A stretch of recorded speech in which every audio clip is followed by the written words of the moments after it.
Aujourd'hui, je vous présente La Panthère des Neiges de Sylvain Tesson.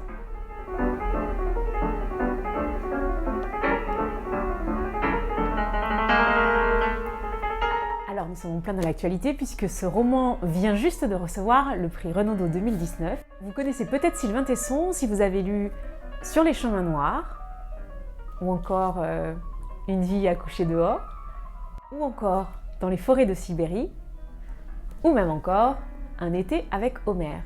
Alors il s'agit du roman d'une quête naturaliste et d'une quête photographique, parce qu'en fait Sylvain Tesson s'est rendu au Tibet pour rédiger cet ouvrage. Il s'est rendu là-bas entre autres avec Vincent Meunier qui est un grand photographe, et donc cet ouvrage a été réalisé finalement en collaboration avec Vincent Meunier, en sachant que de son côté, Vincent Meunier en parallèle a aussi publié un ouvrage qui s'appelle Tibet minéral animal. Alors c'est un roman que je dirais essentiel et important. En fait, il parle de beaucoup de choses quand on regarde entre les lignes.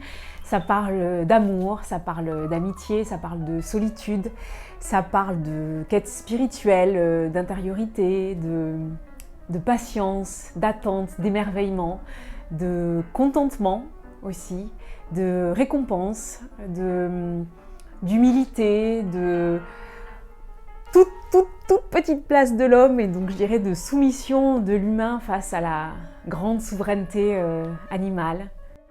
Sylvain Tesson, qui est un écrivain et surtout un grand voyageur, puisque la plupart de ses œuvres en fait ont été rédigées lors de ses voyages, parle aussi évidemment de rencontres. Alors là, il s'agit plutôt des rencontres avec les autres êtres vivants de ce monde, mais du coup, c'est évidemment une ode à la nature. Ça parle aussi beaucoup de respect, de persévérance. C'est assez drôle aussi, parce que Sylvain Tesson manie assez bien le cynisme, et j'avoue que c'est délectable. Alors, je vais vous lire un passage qui se situe, on va dire, un peu après le milieu du roman. Passage important, puisqu'il s'agit de la première apparition de la bête tant espérée et tant attendue, à savoir la Panthère des Neiges. Nous restâmes jusqu'à la nuit, la panthère somnolée, épargnée de toute menace. Les autres animaux paraissaient de pauvres créatures en danger. Le cheval rue au premier geste, le chat détale au moindre bruit, le chien perçoit une odeur inconnue et se lève d'un bond, l'insecte fuit vers sa cache, l'herbivore redoute les mouvements derrière lui, et l'homme lui-même n'oublie jamais de regarder dans les coins en entrant dans une pièce. La paranoïa est une condition de la vie, mais la panthère était certaine de son absolutisme. Elle reposait, absolument abandonnée, car intouchable. Dans ma jumelle, je la vis s'étirer. Elle se recoucha, elle régnait sur sa vie.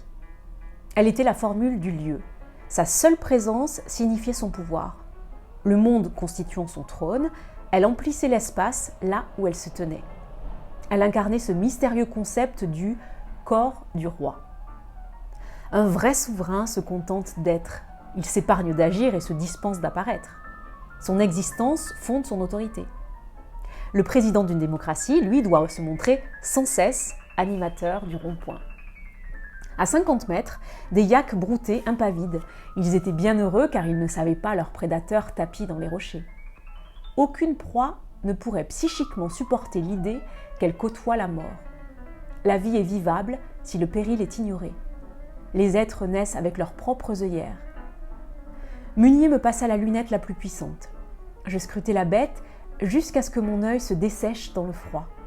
Les traits de la face convergeaient vers le museau, en ligne de force. Elle tourna la tête, pleine face, les yeux me fixèrent. C'étaient deux cristaux de mépris, brûlants, glacial. Elle se leva, tendit l'encolure vers nous. Elle nous a repérés, pensai-je. Que va-t-elle faire ? Bondir ? Elle bâilla. Voilà l'effet de l'homme sur la panthère du Tibet. Elle nous tourna le dos, s'étira, disparut. Je rendis la lunette à Meunier. C'était le plus beau jour de ma vie depuis que j'étais mort. Ce vallon n'est plus le même à présent que nous y avons vu la panthère, dit Meunier. Lui aussi était royaliste, croyant à la consécration des lieux par le séjour de l'être. Nous redescendîmes dans la nuit, j'avais attendu cette vision, je l'avais reçue. Plus rien ne serait désormais équivalent en ce lieu fécondé par la présence, ni en mon fort intérieur.